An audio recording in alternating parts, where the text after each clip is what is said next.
नमस्कार साथियों, स्वागत है आप सभी का आपके अपने YouTube चैनल DS एकेडमी में। मैं डॉक्टर सुदेश कांतेजा आपके लिए लेकर चल रही हूँ TGT PGT हिंदी का संपूर्ण क्रैश कोर्स, वो भी निःशुल्क। अगर आप चैनल पर नए हैं तो चैनल को सब्सक्राइब कीजिए। आपने चैनल सब्सक्राइब कर रखा है, आपको वीडियोस अच्छी लग रही हैं तो जितना हो ज़्यादा से ज़्यादा दोस्तों में शेयर कीजिए। जो भी आपके पास पब्लिकली प्लेटफॉर्म है आप उस पर शेयर कर सकते हैं। जो भी कैंडिडेट हमसे नए जुड़ रहे हैं थोड़ा सा प्रयास कीजिए। प्ले लिस्ट बनी हुई है, आप शुरू से सारी क्लासेस देख सकते हैं, विधिवत रूप से आप तैयारी कर सकते हैं। इसी के साथ में जो भी कैंडिडेट हमारे व्हाट्सएप ग्रुप से ज्वाइन होना चाहते हैं वो डिस्क्रिप्शन में लिंक दे रखा है, आप वहाँ से ज्वाइन हो सकते हैं। आपकी सुविधा के लिए आप ही के सुझाव से हमने टेस्ट श्रृंखला शुरू की है, जिसमें हम आपको दे रहे हैं 50 टेस्ट पेपर 125 प्रश्नों के संपूर्ण, विशेष करके यूपी टीजीटी पीजीटी पर आधारित हैं। लेकिन यदि कोई अन्य राज्य का भी टेस्ट सीरीज ज्वाइन करना चाहता है तो कर सकता है, क्योंकि उसमें 10 क्वेश्चन हम जो है वो संस्कृत के रखते हैं, 10 से 12 प्रश्न। बाकी के जो 115 या 110 प्रश्न होते हैं वो आपके संस्कृत हिंदी से मतलब हिंदी और हिंदी का जो संपूर्ण पाठ्यक्रम होता है, व्याकरण और काव्य शास्त्र में आप देखेंगे रस छंद अलंकार, तो इससे प्रश्न रखे बने हुए होते हैं।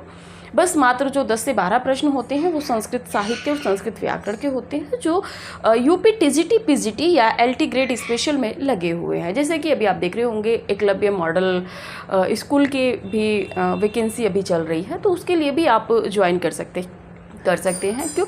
क्योंकि आपको परीक्षा से पहले पूरा पैटर्न पता चल जाता है कि पेपर किस किस तरह से बन सकता है, या क्वेश्चन जो हम पढ़ रहे हैं। अभी जैसे आप देखेंगे कि बालकृष्ण शर्मा नवीन को हम पढ़ेंगे उत्तर छायावाद में, राष्ट्रीय सांस्कृतिक चेतना में हम चल रहे हैं, तो आप देखेंगे कि इनसे किस तरह प्रश्न बन सकते हैं, इनकी रचनाओं से कैसे प्रश्न बन सकते हैं। तो ये सब हम आपको टेस्ट सीरीज में दे रहे हैं। टेस्ट सीरीज आपकी पेड है, उसमें आपको 500 रुपये पे करना पड़ेगा। यदि आप देखेंगे तो प्रति टेस्ट पेपर आपको 10 रुपये पड़ रहा है, जिसमें आपसे मात्र टाइपिंग चार्ज भी नहीं लिया जा रहा है। ठीक है, तो अब जो भी कैंडिडेट ज्वाइन होना चाहते हैं, टेस्ट सीरीज ज्वाइन करना चाहते हैं, एकलव्य EMRS स्कूल वालों के लिए, या DSSB Uttarakhand, UP, Punjab master cadre, Haryana, Rajasthan के लिए भी बता दें, जो राजस्थान का फर्स्ट पेपर होता है असिस्टेंट प्रोफेसर का, वो भी हमारी जो टेस्ट सीरीज चल रही है, इसमें जो 110 प्रश्न 115 प्रश्न आपको मिल रहे हैं, इससे कवर हो जाएंगे। यदि आप फर्स्ट पेपर की तैयारी अच्छा करना चाहते हैं तो भी आप ज्वाइन कर सकते हैं टेस्ट सीरीज। ठीक है, और कृपया करके नोट्स के लिए हमें कोई मैसेज या कॉल ना करें। क्यों? क्योंकि हम कोई नोट्स प्रोवाइड करने की हमारी कोई संस्था नहीं है, हम कोई लुभावनी वादे या कुछ नहीं करते हैं। जो भी है प्रत्यक्ष है। टेस्ट सीरीज आपको दी जा रही है, नवीन प्रश्नों का संकलन है, मार्केट में कहीं आपको प्रश्नों का संकलन ऐसा नहीं मिलेगा। और 125 प्रश्न कम से कम काफ़ी समय लगता है बनाने में, फिर टाइपिंग कराने में, फिर प्रूफ रीडिंग करने में, आंसर की बनाने में। तो इतना सब श्रम करने के बाद हम आपको मात्र 10 रुपये प्रति टेस्ट पेपर आपसे चार्ज कर रहे हैं। तो कोई भी किसी भी परीक्षा के नोट्स के लिए हमें कॉल ना करें, क्योंकि हम इतना महंगा कोर्स आपको फ्री में दे रहे हैं, और एक विधिवत रूप से। जो लोग हमसे शुरू से जुड़े हैं हिंदी साहित्य के इतिहास से, या जो बीच में भी आके जुड़े हैं, वो खुद हमें बताते हैं कि हम शुरू से फिर क्लासेस देख के अपना मतलब एक तथ्यों का एक जगह संकलन किए हैं। तो प्रयास आप भी सभी यही कीजिए कि आप खुद से नोट्स बनाइए। ठीक है, नोट्स बनाएंगे आप, 2-3 बार तथ्यों का आपके पास आपका रिवीजन होगा तो तैयारी और बेहतर हो जाएगी। तो नोट्स देखिए, कोई शॉर्टकट नोट्स या कुछ लेना ये सब बेवकूफ़ी रहती है। आपको हम कह दें कि हाँ चलिए ठीक है, हम आपको PDF दे देंगे, हैंड रिटन नोट्स की हम आपको दे देंगे, लेकिन वो सिर्फ आपकी रखी रह जाएगी अलमारी में, आप उसको पढ़ नहीं पाओगे।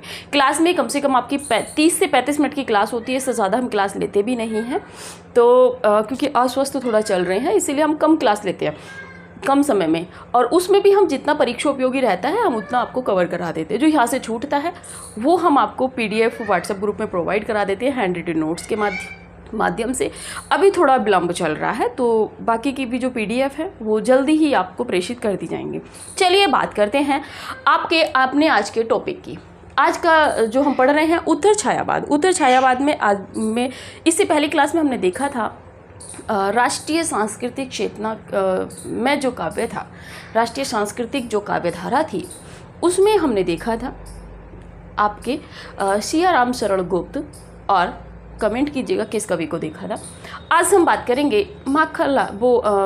क्षमा कीजिएगा, बालकृष्ण शर्मा नवीन जी की। जिनको भी टेस्ट सीरीज ज्वाइन करनी है, डिस्क्रिप्शन में कॉन्टैक्ट नंबर दे रखा है, आप ज्वाइन कर सकते हो। अभी बहुत ज़्यादा टेस्ट सीरीज़ नहीं आई हैं, 8 टेस्ट सीरीज़ आई हैं और इसी के साथ में आगे की भी टेस्ट सीरीज प्रति सप्ताह जैसे 2 चल रही हैं वैसे ही चलेंगी। क्लास के एंड में हम आपको पूरा प्रोसीजर बता देंगे, एक और कॉन्टैक्ट नंबर हम आपको बता देंगे। चलिए बात करते हैं बालकृष्ण शर्मा नवीन की। समय की बात कर लेते हैं। बहुत स्पीड से हम लोग यहाँ पे अभी कुछ दिन चलेंगे क्योंकि बहुत ज़्यादा जो ये कवि हैं यहाँ से प्रश्न जितने बनते हैं वो प्रश्न परीक्षा उपयोगी तथ्य हम यहाँ पे दे के सीधा आगे निकलेंगे क्योंकि समय का अभाव है। चयन आयोग का जो उच्च शिक्षा आपका जो शिक्षा सेवा चयन आयोग था उसका गठन हो चुका है, तो परीक्षा की तिथि कभी भी अनाउंस करती जाएगी, इसीलिए थोड़ा तेज़ी से हम लोग भी चलेंगे। चलिए बात करते हैं 1897 से 1960 किन का समय ठहरा है। तो आपके बालकृष्ण शर्मा नवीन जो है इनका उपनाम है। यहाँ से भी प्रश्न बनेगा, कहाँ के थे? भयाना ग्वालियर। ये जो थे भयाना ग्वालियर के थे। 1897 से 1960 तक इनका समय ठहरता है। काव्य में बात कर ले तो कुमकुम है 1936 की, अपलक है 1951 की। कुमकुम तो आपको याद ही करनी है। अपलक है 1951 की, रश्मि रेखा 1951 की है, क्वासी 1952 बहुत महत्वपूर्ण है, अंडरलाइन करिएगा। विनोवा स्तवन 1955 की, महत्वपूर्ण है। उर्मिला, देखिए उर्मिला बालकृष्ण शर्मा नवीन का काव्य है, लेकिन उर्मिला के विरह वर्णन से संबंधित एक और काव्य हमने अभी पीछे पढ़ा है, तो ज़रा आप कमेंट कीजिएगा वो कौन सा काव्य संग्रह है। और काव्य है बहुत चर्चित है। उर्मिला का जो विरह वर्णन है वो इतना मार्मिक रूप से किया है कि अन्यत्र किसी काव्य में अभी उर्मिला का इतना अच्छा रूप हमें देखने को नहीं मिला है। तो आप ज़रा कमेंट कीजिएगा वो कौन सा काव्य है। आप पढ़ चुके हैं, इसीलिए बीच बीच में हम आपसे कमेंट करवाते रहते हैं। बात कर लेते हैं हम विस्पाई जन्म के 1964। यदि आप ये रचना गलत करते हैं तो आप अपने आप को बाहर समझिए। खंड काव्य की बात कर लेते हैं। खंड काव्य है प्राणपण जो ये खंड काव्य है ये आपके एक पत्रकारिता के क्षेत्र में बहुत चर्चित नाम है गणेश शंकर विद्यार्थी जी का। तो ये गणेश शंकर विद्यार्थी जी पर आधारित के जीवन पर आधारित है प्राणपण खंड काव्य। एक किसी के जीवन पर आधारित है तो खंड काव्य है। संपादन की बात करें तो इन्होंने जो पत्रों का संपादन किया था, प्रताप में भी ये संपादक रहे थे और प्रभा, 2 पत्रों का इन्होंने संपादन किया है, थोड़ा सा महत्वपूर्ण हो जाता है। और हम विस्पाई जन्म के और प्राणपण ये महत्वपूर्ण है, गणेश शंकर विद्यार्थी के जीवन पर है। इन्होंने स्वयं को विस्पाई एवं अनिकेतन कहा है। इन्हें प्रेम व मस्ती परक काव्य का अग्रदूत कहा जाता है। प्रेम व मस्ती परक काव्य का अग्रदूत कहा जाता है, जिसे हम आगे चल के हालावाद के रूप में पढ़ेंगे, मस्ती का काव्य के रूप में पढ़ेंगे। हरिवंश राय बच्चन, भगवती चरण वर्मा वैसे एक उपन्यासकार के मूलतः उपन्यासकार के रूप में आते हैं। टेढ़े मेढ़े रास्ते, चित्रलेखा, इस तरह के उपन्यास उन्होंने लिखे हैं, बहुत चर्चित उपन्यास है। लेकिन यहाँ पे प्रेम व मस्ती परक काव्य का अग्रदूत किसको कहा जाता है? तो बालकृष्ण शर्मा नवीन जी को। आगे बढ़ जाते हैं अगले राइटर पे। अगले रचनाकार हैं हमारे सोहनलाल द्विवेदी। इनका समय है 1906 से 1988। 1906 में तो सोहनलाल द्विवेदी का था, ज़रा कमेंट कीजिएगा 1907 में किन किन का है। 1-2 को आप पढ़ चुके हैं, 1-2 को आप आगे पढ़ेंगे और कुछ उपन्यासकार भी हैं, तो थोड़ा सा देखिएगा कि 1907 में किस किस का जन्म है। 1906 में तो सोहनलाल द्विवेदी का है। काव्य में बात कर लेते हैं सोहनलाल द्विवेदी की, तो भैरवी 1942, वासव दत्ता 1942 की है, कुणाल महत्वपूर्ण है 1943 की, पूजा गीत 1945 की, पढ़े रखिएगा। विस्पान, देखिए यहाँ पे प्रश्न कैसे बन जाएगा विस्पान 1945 से, क्यों? क्योंकि हम विस्पाई जन्म के 1964 की जो रचना है बालकृष्ण शर्मा नवीन जी की है, और विस्पान की यदि बात करें तो ये सोहनलाल द्विवेदी जी की रचना है। युगधारा करके कई रचनाएं टकराएंगी आपको सुमित्रानंदन पंत जी की, इसीलिए आपको युगधारा याद करनी है क्योंकि यहाँ से प्रश्न बनने की संभावना है। वासंती 1944 की सोहनलाल द्विवेदी की रचना है। बसंती उपन्यास है, कमेंट कीजिए किसका है। ठीक है, आगे बात कर लेते हैं चित्रा जय गांधी, थोड़ा पढ़े रहिएगा जय गांधी को। आगे बात कर लेते हैं संपादन इन्होंने किया है आपके अधिकार और गांधी अभिनंदन 2 पत्र थे, इनका संपादन किया है। इनकी एक कहानी मिलती है 7 कहानियाँ के नाम से। बात कर लें पूजा गीत। पूजा गीत इनकी इसलिए महत्वपूर्ण है क्योंकि ये गांधी के, महात्मा गांधी के 77वें जन्म दिवस पर आधारित है, या इसको आधार बनाकर लिखा था। किन्होंने? सोहनलाल द्विवेदी जी ने। कौन सी रचना को? पूजा गीत। ये 77वें जन्मदिन पर है गांधी के, महात्मा गांधी के 77वें जन्मदिन पर ये रचना आधारित है, या कहें बापू के जन्म दिवस पर आधारित है। तो आप इसका स्क्रीनशॉट लीजिए। आगे भी देखते हैं, 1-2 रचनाकार हैं, उनको देखिए।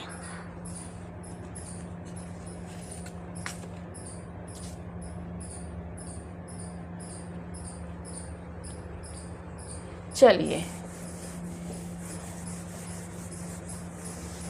देखिए, बहुत ज़्यादा रुकने का यहाँ पे समय नहीं है क्योंकि स्पीड से थोड़ा चलना है। और आपको जैसा कि हम बता दें, हम ये नहीं देखते हैं कि हमारी क्लास कितनी देखी जा रही है कितनी नहीं, हम आपको कंप्लीटली सिलेबस करा रहे हैं। तो थोड़ा सा शेयर वगैरह आप करते रहिए, जो भी आपको उचित लगता है वो कमेंट करते रहिए, थोड़ा उत्साहवर्धन हम लोगों का हो जाता है। चलिए बात कर लेते हैं जगन्नाथ प्रसाद मिलिंद।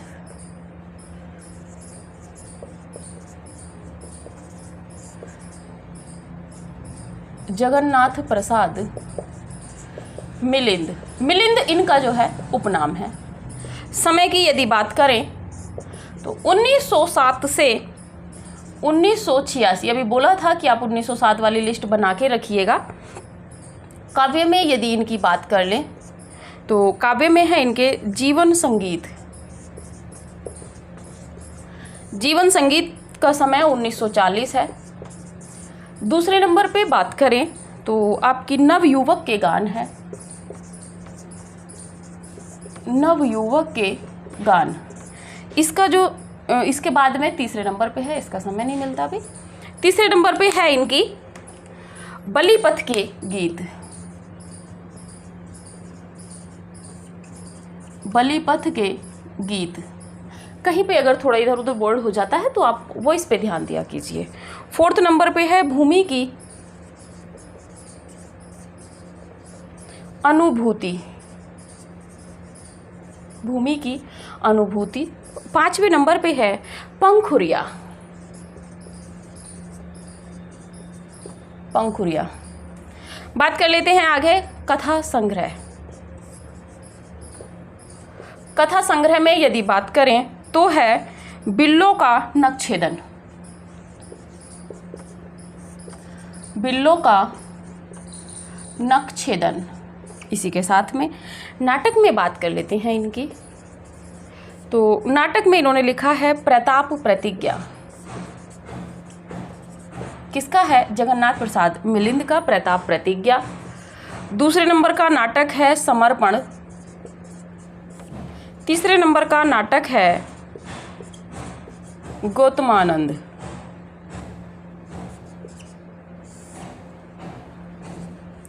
इसी के साथ में बात कर लेते हैं निबंध की। इनके जो निबंध हैं, पहले हैं चिंतन कण।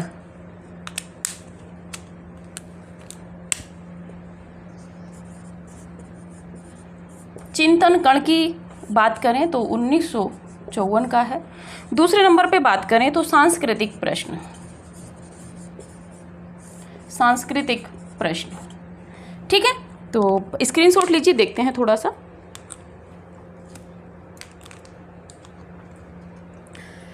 देखिए चिंतन के कण जो निबंध है ये तो आपके जगन्नाथ प्रसाद मिलिंद का है। आप जरा कमेंट कीजिए, चिंतन के क्षण, विमर्श के क्षण, इस तरह के निबंध। यहाँ पे कण शब्द है लेकिन जो क्षण से संबंधित निबंध हैं, जरा 1, 2, 4 आपको याद होंगे, कमेंट कीजिए। बहुत चर्चित निबंधकारों के निबंध हैं। जगन्नाथ प्रसाद मिलिंद। बात कर लें उपनाम की। हमने आपसे शुरू में ही बताया है कि आपको उपनामों की लिस्ट एक अलग से तैयार करनी है स्वयं से। देखिए किताबों में कहाँ किसका क्या मिलता है ये थोड़ा सा विवादास्पद रहता है। यहाँ पे थोड़ा सा प्रामाणिकता, देखिए जितना किताबों से प्रामाणिक तथ्य जुटाए जाते हैं, हम पूरा विशेष ध्यान रखते हैं प्रामाणिकता का। वही प्रश्नों में ध्यान रखते हैं, वही आपको जो क्लासेज लेके आते हैं आपके लिए उसमें ध्यान रखते हैं। थोड़ा बहुत किसी कारण बस इधर उधर हो जाता है तो उसके लिए वो त्रुटियां हैं, क्षम्य प्रार्थी रहते हैं हम, उसके लिए कोई वो नहीं है। मानव मस्तिष्क रहता है, कई बार टेस्ट के प्रश्न में भी हो जाता है विकल्प का इधर उधर एक आदि में, ठीक है। तो आप जब उपनामों की श्रृंखला एक जगह अपने से संकलित करेंगे तो आपको लाभ ये होगा कि एक बार आपने हमारे से पढ़ा, उसके बाद आपने लिखा, एक या दो बार आपने जैसे ही आपको लगा कि आज की क्लास में फिर से कोई उपनाम वाला कवि आया है या कोई रचनाकार आया है, तो आप क्या करेंगे, आप उसी पेज पे जाके फिर से उस उपनाम को लिखेंगे कि उपनाम क्या है और ये किसका उपनाम है, क्या इनके अलावा भी इनका कोई उपनाम है, आप उनको लिखेंगे। उसके बाद आप तभी क्या करेंगे, मुश्किल से आपको 5 से 7 मिनट लगेंगे, आप पूरे पेज की रीडिंग कर लीजिए। पूरे पेज का जब आप अध्ययन कर लेंगे एक बार तो फिर से आपका तैयार हो जाएगा। ऐसे कर करके आपके सारे जो भी उपनाम हैं वो आपके तैयार हो जाएंगे, क्योंकि उपनाम से भी एक प्रश्न बनता है। उपनाम से प्रश्न नहीं भी बने, मान लेते हैं कि परीक्षा का स्तर थोड़ा कठिन हो रहा है, अगर उपनाम से प्रश्न नहीं बनेगा तो उपनाम देके ही रचनाकार की रचना पूछ लेगा, ठीक है। जैसे कि हो सकता है कि इनकी जगन्नाथ प्रसाद मिलिंद की ही कोई रचना पूछ ले, या बालकृष्ण शर्मा नवीन तो बहुत चर्चित नाम हैं, इन्हीं का उपनाम दे के यदि नाम की उनकी रचना पूछ ले तो भ्रमित हो जाते हैं कि ये तो शायद इन रचनाकार की नहीं थी, किसी दूसरे रचनाकार की थी, और वहीं पे जाके हम एक प्रश्न गलत कर देते हैं। और जो कीमत होती है एक प्रश्न की वो बेशकीमती होता है, उसकी कीमत कोई आँख ही नहीं सकता, क्योंकि एक नंबर से जब आपका चयन रुकता है तब देखिए कितना पीड़ादायी कष्ट होता है। तो इसीलिए कहते हैं कि छोटी छोटी जो ट्रिक बताते चलते हैं इनको फॉलो करते हुए चलिए, नोट्स खुद से बनाइए, और आप देखिए कि जितना आपने अभी तक पढ़ा होगा हमारे सानिध्य में, हमारे साथ में रह के, वो आपका कहीं ना कहीं बहुत अच्छा तैयार हो गया होगा, ठीक है। तो छोटे छोटे पॉइंटों को आप फॉलो करते हुए चलिए, और पेपर में जब आप बैठेंगे तो आपको यही ट्रिक आपको याद आएंगी, ठीक है। जैसे कि सेम सन के रचनाकारों को एक जगह आप कर लीजिए, एक नाम वाली रचना कर लीजिए, एक विशेष जो क्षेत्र पर आधारित रचनाएं होती हैं, नाम विशेष पर रचना होती है, इसलिए बीच बीच में हम आपको बताते रहते हैं। स्पेशली वीडियो बना के लाने का मेरा कोई मोटिव नहीं है, मेरे पास ना मैं अपना समय व्यर्थ करना चाहती हूँ और ना ही मैं आपका समय व्यर्थ करना चाहती हूँ। कोई कहे मुझसे कि मोटिवेशनल वीडियो बनाइए, तो आपका साहित्य स्वयं में मोटिवेशनल है। आप किसी भी कवि की कोई भी रचना उठा के पढ़ लीजिए, वो आपको सकारात्मकता की ऊर्जा से भर देगी, ठीक है। तो चलिए बात करते हैं जगन्नाथ प्रसाद मिलिंद की। समय की बात करें तो 1907 से 1986 है। अभी थोड़ी देर पहले हमने पूछा था कि 1906 में बालकृष्ण शर्मा नवीन जी का जन्म हुआ, उनका सोहनलाल द्विवेदी जी का जन्म हुआ है। आप बताइएगा कि 1907 में किस किस का हुआ है, कुछ का पढ़ चुके हैं, कुछ का आएगा। तो एक जगन्नाथ प्रसाद मिलिंद भी आ गए हैं। तो जन्म कब हुआ है 1907, और कब तक ये जीवित रहे थे तो 1986, 1907 से 1986 इनका समय रहा है। काव्य में बात कर ले तो जीवन संगीत 1940 पढ़े रहिएगा, मतलब एक इम्पोर्टेंट में लगाइए इसको। इसी के साथ में नव युवक के गान, बलिपथ के गीत, बलिपथ के गीत थोड़ा सा प्रभावित है, भूमि की अनुभूति और पंखुरिया, थोड़ा सा इनको पढ़े रहिएगा, बहुत ज़्यादा महत्वपूर्ण यहाँ पे नहीं है। कथा संग्रह की बात कर ले तो बिल्लो का नक्शेदन महत्वपूर्ण है, थोड़ा सा प्रश्न बन सकता है। नाटक में बात करें तो प्रताप प्रतिज्ञा है, समर्पण है, गौतमानंद है। समर्पण को आप पढ़े रहिएगा। प्रतिज्ञा करके देखिए, प्रताप प्रतिज्ञा करके आपको इसलिए पढ़ना है क्योंकि प्रतिज्ञा करके आपके प्रेमचंद जी का भी कहानी संग्रह है, इसलिए आपको याद करना है। नाटक में बात कर लेते हैं आपके निबंध में, तो निबंध है चिंतन के कण, 1954 इसका समय है, पढ़े रहिएगा। सांस्कृतिक प्रश्न, थोड़ा सा भी जड़ की बात, एक प्रश्न, इस तरह की भी रचनाएं हैं, तो विकल्प काटने के लिए आपको ये निबंध ध्यान रखना है। सांस्कृतिक प्रश्न किसका है तो जगन्नाथ प्रसाद मिलिंद का। बहुत ज़्यादा रट्टा मार के आपको इसको नहीं पढ़ना है, आप स्क्रीनशॉट लीजिए, फिर आगे देखते हैं।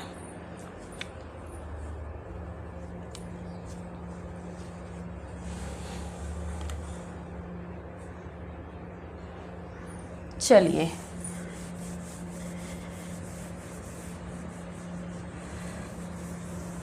क्योंकि थोड़ा थोड़ा जब आप पढ़ते रहेंगे तो आपकी तैयारी कब कितनी बेहतर हो जाएगी आपको खुद को भी नहीं पता चलेगा, और छोटे छोटे जो आप तथ्यों को फॉलो करते रहेंगे इससे आपका पेपर बहुत सरल हो जाएगा आपको सॉल्व करने में।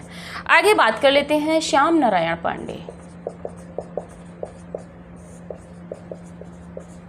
श्याम नारायण पांडे जी की बात करें तो समय है इनका भी 1907 से 1991।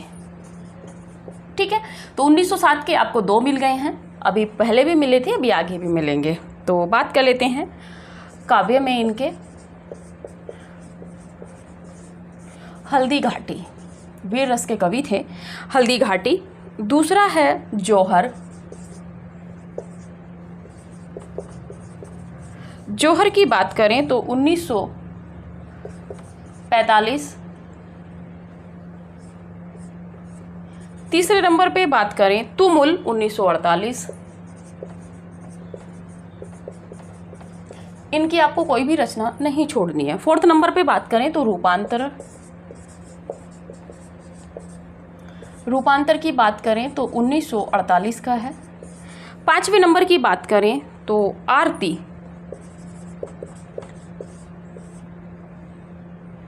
जय हनुमान। जय हनुमान इनकी रचना है। 7वें नंबर पे बात करें तो रिमझिम।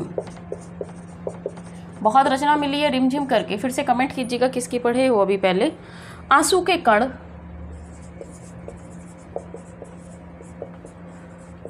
आंसू के कण। गोरावध।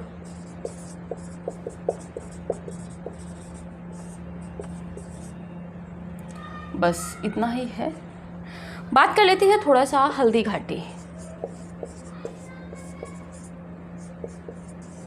महाराणा प्रताप के शौर्य पर है। तो हल्दी घाटी ये 17 सर्गों में महाकाव्य के रूप में आता है, 17 सर्गों में रचित है। इसी के साथ में यदि बात कर ले तो इस रचना पर श्याम नारायण पांडे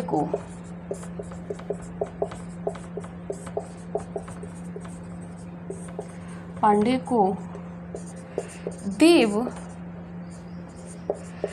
पुरस्कार से सम्मानित किया गया था। देखिए थोड़ा सा छोटे छोटे टॉपिक इसलिए लेके आए जाते हैं ये।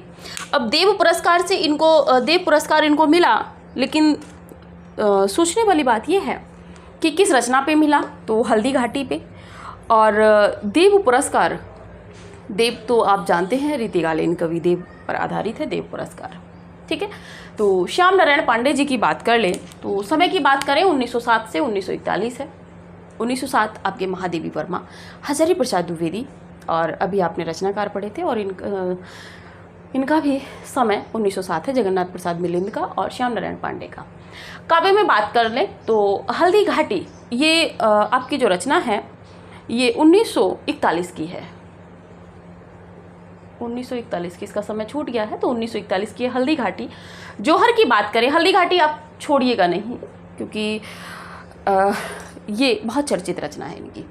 हल्दी घाटी 1941 की है। जौहर 1945। तुमुल 1948, प्रश्न बन चुका है तुमुल से भी। रूपांतर 1948। आरती। जय हनुमान, देखिए जय हनुमान जो काव्य रचना है श्याम नारायण पांडे जी की है। आरती कीजिए हनुमान अल्लाह की, ये भी एक पंक्ति आती है भक्ति काल में। किस कवि की है कमेंट कर दीजिएगा क्योंकि आप इसको पढ़ चुके हो। आगे बात कर लेते हैं रिमझिम। रिमझिम इससे पहले भी काव्य पढ़ा गया है, कमेंट कीजिएगा किसका पढ़ा है। आंसू के कण। देखिए आंसू एक शोक गीत, विरह गीत में काव्य है, आप छायावाद में पढ़ चुके हैं। आंसू किसका काव्य संग्रह है, तो आंसू के कण किनका है, श्याम नारायण पांडे जी का है। गोरावध ये भी श्याम नारायण पांडे जी के ही काव्य है। हल्दी घाटी में बात कर ले तो ये इसमें कितने सर्ग हैं, 17 सर्ग हैं। इस रचना पर इनको यानी कि श्याम नारायण पांडे जी को कौन सा पुरस्कार मिला था, तो देव पुरस्कार इनको मिला था। ठीक है, आप स्क्रीनशॉट लीजिए।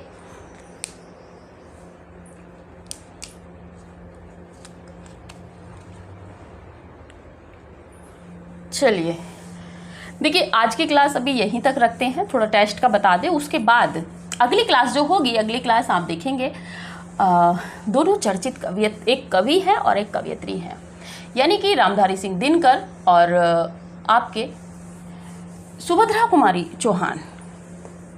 ठीक है, तो बात कर लेते हैं थोड़ा सा टेस्ट की। तो हम आपको जो टेस्ट दे रहे हैं 50 टेस्ट पेपर हैं आपके। 50 टेस्ट पेपर में का जो चार्ज है वो 500 रुपये मात्र है। ठीक है, इसमें यदि प्रश्नों की बात करें, प्रश्नों की संख्या, तो ये आपकी रहेगी 6250 प्रश्न, यानी कि 6250 प्रश्न जो नवीन है। प्रति टेस्ट पेपर की यदि बात करें,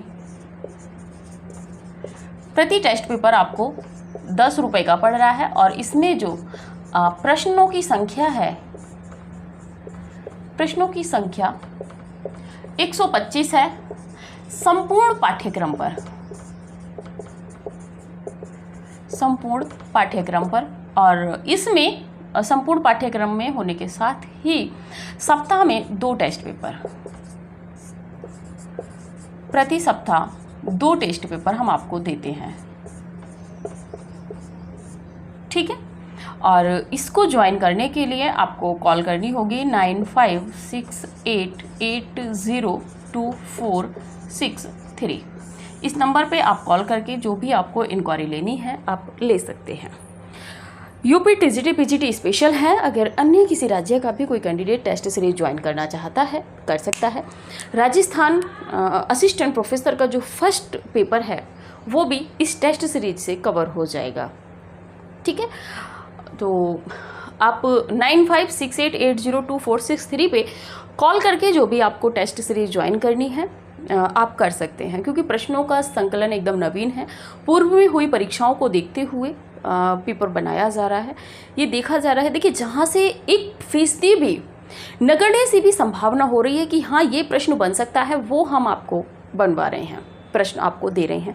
क्यों? क्योंकि हम चाहते हैं कि अधिक से अधिक पेपर आपका इन 6250 प्रश्नों से फाइट हो। ठीक है, देखिए गारंटी तो कोई भी नहीं लेता है, लेकिन अधिक से अधिक हमारा प्रयास है, क्योंकि 6250 प्रश्नों में, यानी कि 6200 प्रश्नों में आप अपने संपूर्ण जो आपका पेपर का पैटर्न है और जो आपका समग्र पाठ्यक्रम है, इसमें आप हर तरह से घूम जाएंगे। ठीक है, जैसे कि आप देखेंगे कि यदि आप बात कर लें पद्मावत की, पद्मावत से जितने प्रश्न बनने जैसे होंगे वो सारे प्रश्न आपको यहाँ पे मिल जाएंगे, क्योंकि हर क्षेत्र को छुआ जाता है, हर काल को छुआ जाता है। ऐसा नहीं है कि आदिकाल से प्रश्न बनने कम हो गए हैं तो हम आदिकाल को नहीं पेपर में रख रहे हैं। संपूर्ण पाठ्यक्रम का मतलब है कि आपके हर क्षेत्र को छुआ जाता है। भाषा विज्ञान, व्याकरण, संस्कृत साहित्य, संस्कृत व्याकरण, काव्यशास्त्र, हिंदी लिटरेचर, और लिटरेचर आपका जो साहित्य है उसकी भी हर विधा को छुआ जाता है। ठीक है, तो जो भी कैंडिडेट टेस्ट सीरीज ज्वाइन करना चाहते हैं, क्योंकि बहुत ज़्यादा चार्ज नहीं है। देखिए, कुछ कैंडिडेट हमसे कहते हैं कि मैम नहीं हो पाएगा। देखिए, हम भी टाइपिंग का चार्ज ले रहे हैं आपसे। क्लासेस तो जितना हमसे फ्री हो पा रहा है हम आपको फ्री दे रहे हैं। क्लासेस हमने आपको विधिवत रूप में दी हैं और फ्री दी हैं। ठीक है, तो जिनको भी टेस्ट सीरीज ज्वाइन करनी है 9568802463 पे आप कॉल करके टेस्ट सीरीज ज्वाइन कर लीजिए, क्योंकि 8 टेस्ट सीरीज हो चुकी हैं और फिर ज़्यादा हो जाती हैं तो आप भी उसको सोल्व नहीं कर पाएंगे। इस समय क्या है कि सप्ताह में 2 टेस्ट सीरीज आपको मिल रही हैं, तो आप आसानी से उसको कवर कर ले जाते हैं, पढ़ भी लेते हैं और सोल्व भी करते हैं। ठीक है, सुबह टेस्ट पेपर आपको दिया जाता है, शाम के नंबर में यानी कि 4 बजे के बाद आपको उत्तर कुंजी दी जाती है, और उसके बाद आपको किसी प्रश्न में संदेह है या आपको कोई अन्य उत्तर जानना है तो उसको भी आपको व्हाट्सएप ग्रुप में आपके लिए व्हाट्सएप चैट ओपन कर दी जाती है। ठीक है, तो जो भी है, जिनको भी ज्वाइन करना है वो इस नंबर पे कॉल करके आप ज्वाइन कर सकते हैं टेस्ट सीरीज। तो चलिए आज के क्लास यहीं तक रखते हैं। अगले क्लास में हम फिर से मिलेंगे रामधारी सिंह दिनकर जैसे ओजस्वीपूर्ण कवि और सुभद्रा कुमारी चौहान कवयित्री के साथ में।